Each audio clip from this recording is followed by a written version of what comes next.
Right, I've had another idea there actually. What I've done, I've taken this clip off. What I've done, I'm going to put it under, I'm going to clip it in so it's onto the piping like that. If you can see there, it's onto the piping, then I'm going to stick it down. If you look there, now it's holding the piping. Just let you see. There's a little, that hooks over, you just slide it in, then stick it on. Don't stick it on first, like I just did. Hook it over the piping, then stick it down. Much easier. Right, we're going to make sure we haven't got the piping too tight, so I'm just going to give it a little bit of give there, just to be sure. Now, the piping then still has to come out of the printer, and it can't go out this way, so what I'm going to do is bring it down this way, like that. Get a little square clip, like this, stick it on the back, clip it onto here, stick it onto there, sorry, like that, and clip your piping through it. There you go, that's holding that in place, if you see what I mean there. Now that's all put together. Now we've just got to see if this is going to work. Obviously there's a lid sensor on the printer, but right, the lid sensor is here. If you look there, there's that thing pointing down there, goes into that hole down there. Now obviously with all the piping and everything in, this up here isn't long enough, so we have to make it longer. And all I've got is, I've got some paper, rolled it up into a cigarette shape with a, you know, hollow, put some sellotape around it to strengthen it, and I'm just going to shove it onto there. There, put it onto there like that. Then what you have to do to make sure that this goes into that hole is, as you bring the lid down, just hold it and guide it into the hole. I've missed it there, we'll try again.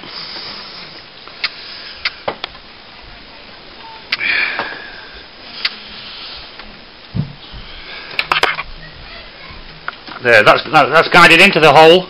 Now there you go. It thinks that the lid is closed now, you see. It will sit open that much if you look. Nothing we can do about that. If you want to save the money from the CIS, you have to put up with an inch, with it being open an inch. Now if you look, it's going through all its setup procedure now. So we know that the cartridges are recognised. We know that the lid's down, the sensor's down because it's starting to move about. All we've got to do now is wait for the printer to go through these setup procedures like it would do even if you just put normal cartridges in. But once it's done that, we can see what to do. Now, if you look at the screen here, it's come up, everything's okay. It's wanting, we have to choose our option, whatever we want to do. So let's do, right, I've put some instructions or something under the scanner. We will scan something here, now to put it up to the computer. The main thing is showing you that the system works with a CIS, and as long as it doesn't matter whether it's from the computer or a scan, as long as it's printed, we know that everything's okay. So it's on copy on there, so we'll press OK. OK. OK. Start. There we go.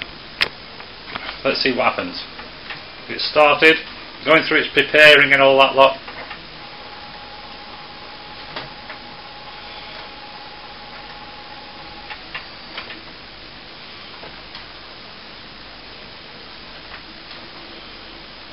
Still going through it, but even if you put normal cartridges in, this will happen. It won't. It's not happening just because it's a CIS.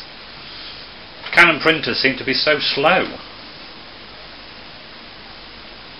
All we can do is watch and wait for it to go through its system, and we will be printing.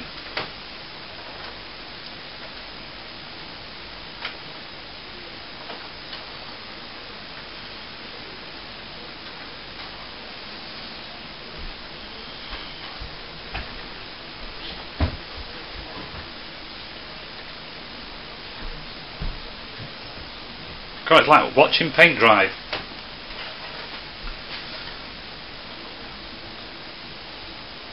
I will say again though, this length of time has got nothing to do with the fact that it's a CIS. If you'd have put normal Canon cartridges in there, it would still do the same thing.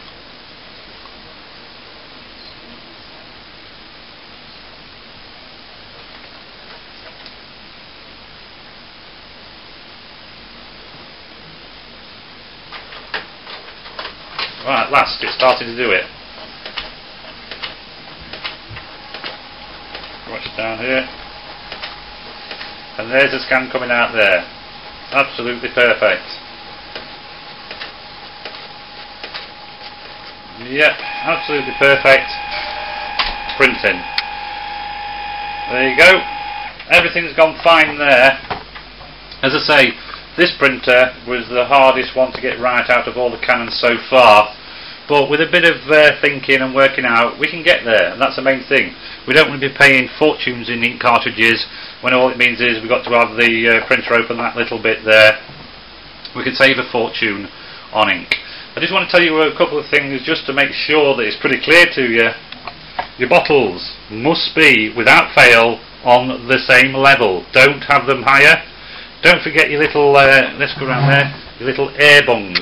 Make sure your little air bungs are in. If you leave those rubber bungs in without putting the air bungs in, the ink will not flow and it will not print. Right, as I packed up there, I just realised I've missed one thing off that you would like to know. Your printer thinks you put normal cartridges in, so it will monitor them as normal cartridges. So it's going to eventually say that one of them is empty. So let's say, for instance, it's saying your black is empty, replace it. What you do, you go through your normal procedure so that the cartridges come out into the middle here, ready for you to replace the cartridges. They'll come out there. Now, say it's the black, that one there. All you have to do is clip it out, lift it a bit so the light goes off, wait a few seconds, clip it back in, and that's it. That cartridge will go back to full again. So that's how to fool it into thinking that you've replaced the cartridge. I'm pretty sure that's it now. Thanks for watching.